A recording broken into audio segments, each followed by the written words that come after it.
ವೇದಿಕೆಯಲ್ಲಿದ್ದ ಎಲ್ಲ ಶ್ರೀಗಳಿಗೆ ಶಿರಸಾಷ್ಟಾಂಗ ನಮಸ್ಕಾರಗಳನ್ನು ಸಲ್ಲಿಸಿ, ಗಣ್ಯರೇ, ತಾಯಂದಿರೇ, ಮುದ್ದು ವಿದ್ಯಾರ್ಥಿನಿಯರೇ, ನನಗಷ್ಟು ಮಾತಾಡಲಿಕ್ಕೆ ಬರಂಗಿಲ್ಲ. ಆದರೂ ಎರಡೇ ಮಾತಿನಲ್ಲಿ ನಾನು ಮುಗಿಸ್ತೇನೆ. ನಾನು ಮೊದಲು ಟ್ಯೂಷನ್ ಕ್ಲಾಸ್ ನಡೆಸ್ತಿದ್ದೆ. ಈಗೇನು ಸರ್ಕಾರ ಮಾಡಿದ್ರಲ್ಲ SP ಲಕ್ಷ್ಮಣ್ ನಿಂಬುರ್ಗಿನೂ ನಮ್ಮ ಸ್ಟೂಡೆಂಟ್.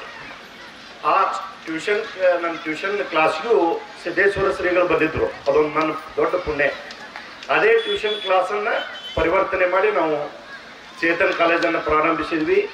ಅದಾದ ನಂತರ ಚೇತನ್ ಕಾಲೇಜ್ ಉದ್ಘಾಟನೆ ಕರೆಯಕ್ಕೆ ಹೋದ್ವಿ. ಮಲ್ಲಯ್ಯಜ್ಜಾರ್ ಮತ್ತು ಬಸವೇಶ್ವರ ಸ್ವಾಮಿಗಳು ನಾವೆಲ್ಲ ಭೂಮಿ ಪೂಜೆ ಯಾಕೆ ಕಟ್ಟಡ ಉದ್ಘಾಟನೆಗೆ ಬರ್ತೀನಿ ಅಂದವರು ಪಾದನ ಇಟ್ಟರು, ಉದ್ಘಾಟನೆ ಮಾಡಿದರು. ಅವತ್ತಿನಿಂದ ಅದು ಮೊದಲೇ 2002-03ರಲ್ಲಿ ಉತ್ತರ ಕರ್ನಾಟಕದಲ್ಲೇ ನಮ್ಮದೊಂದು ಪ್ರೈವೇಟ್ ಇನ್ಸ್ಟಿಟ್ಯೂಷನ್. ಆ ಪ್ರೈವೇಟ್ ಇನ್ಸ್ಟಿಟ್ಯೂಷನ್ ಅವರ ಆಶೀರ್ವಾದದಿಂದ ಬೆಳೀತಾ ಹೋತು. ಯುವಕರಿಗೆ ಒಂದು ಮಾತನ್ನು ನಾನು ಬಯಸ್ತಿರ್ತೇನೆ. ಅವರು ಯಾವಾಗಲೂ ಯಾರೇ ಬರಲಿ, ಅವರಲ್ಲಿ ಒಂದು ವಿಶೇಷತೆ ಇತ್ತಂದ್ರೆ ಶ್ರೀಗಳು ಅವರನ್ನು ಕರೆದು ಪ್ರೋತ್ಸಾಹಿಸಿ ಅವರ ನುಡಿಯಿಂದ, ಒಂದೇ ಒಂದು ನುಡಿಯಿಂದ ಅವ ಧನ್ಯತಾ ಭಾವದಿಂದ ಅವ ಬೆಳೀತಾ ಹೋಗ್ತಾ ಇದ್ದ. ಅಂಥವರಲ್ಲಿ ನಾನು ಒಬ್ಬ ಶಿಷ್ಯ.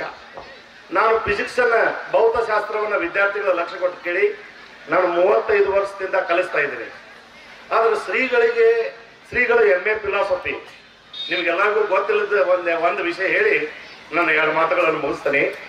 ಶ್ರೀಗಳು ಮೈಸೂರಿಗೆ ಬಂದಿದ್ರು. ನಾವು ಶ್ರೀಗಳು ಎಲ್ಲೆಲ್ಲಿ ಹೋಗ್ತಾರೋ ಅಲ್ಲಿ ಹೋಗ್ತಿದ್ವಿ. ನಾವು 95ರಿಂದ ಅವ್ರ ಕೊನೆಯವರೆಗೂ ನಾನು ಅವ್ರ ನಾಡಿ ಒಡನಾಡಿ ಆಗಿದ್ದೆ. ಅದೊಂದು ನನ್ನ ಪೂರ್ವ ಜನ್ಮದ ಪುಣ್ಯ. ಮೈಸೂರು ಸುತ್ತೂರು ಶ್ರೀ ಮಠದಲ್ಲಿ ನಮ್ಮ ಗುರುಗಳು MI ಸೌದತ್ತಿ ಅಂತೇಳಿ ಫಿಸಿಕ್ಸ್ನಲ್ಲಿ ಅತ್ಯಂತ ಪ್ರವೀಣರು. ಥಿಯರಿ ಆಫ್ ರಿಲೇಟಿವಿಟಿ ನೀವು ಕೇಳಿರ್ಬೋದು, ಐನ್ಸ್ಟೀನ್ ಥಿಯರಿ ಆಫ್ ರಿಲೇಟಿವಿಟಿ, ಅದ್ರ ಮೇಲೆ ಉಪನ್ಯಾಸ ಕೊಡಲಿಕ್ಕೆ ಮೈಸೂರಿಗೆ ಬಂದಿದ್ರು. ಇದೊಂದು ಅವಕಾಶ ಅಂತ ನಾವು ಹೋಗಿದ್ವಿ. ನಮ್ಮೆಲ್ಲ ಚೇತನ್ ಕಾಲೇಜ್ ಪ್ರೊಫೆಸರ್ ಕರ್ಕೊಂಡು ಹೋಗಿದ್ವಿ ನಾವು.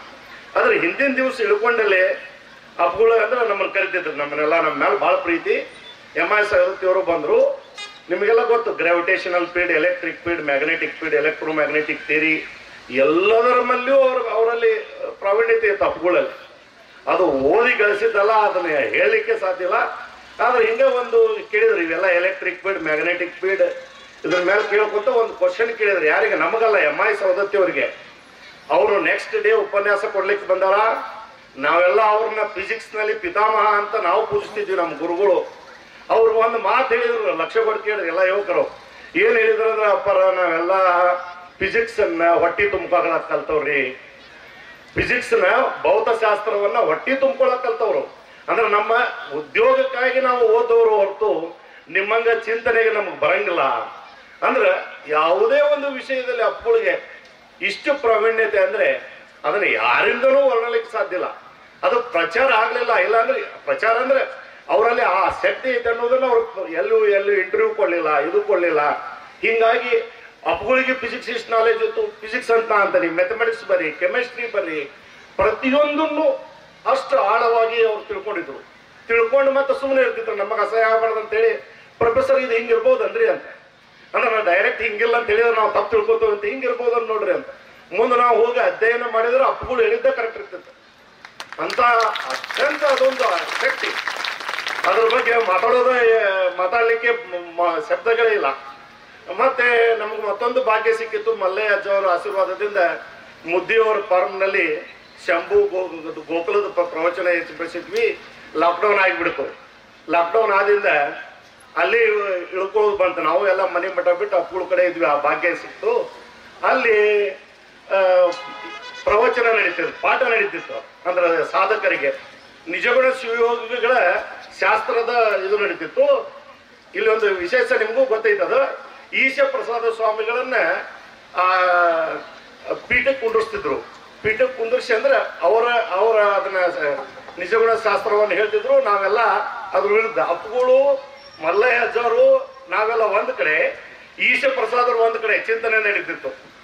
ಅವರು ಈಶ ಪ್ರಸಾದರನ್ನ ಅಣಿಗೊಳಿಸ್ಬೇಕು ಅಧ್ಯಯನಕ್ಕೆ ಅಂತ ಹೇಳಿ ಕೆಣಕಿ ಅವ್ರ ವಿರುದ್ಧ ನಮ್ಮ ಪರವಾಗಿ ಕೇಳಿ ಇವರಿಂದ ಹೊರಗೆ ತೆಗಿತಿದ್ರು ವಿದ್ಯೆಯನ್ನ.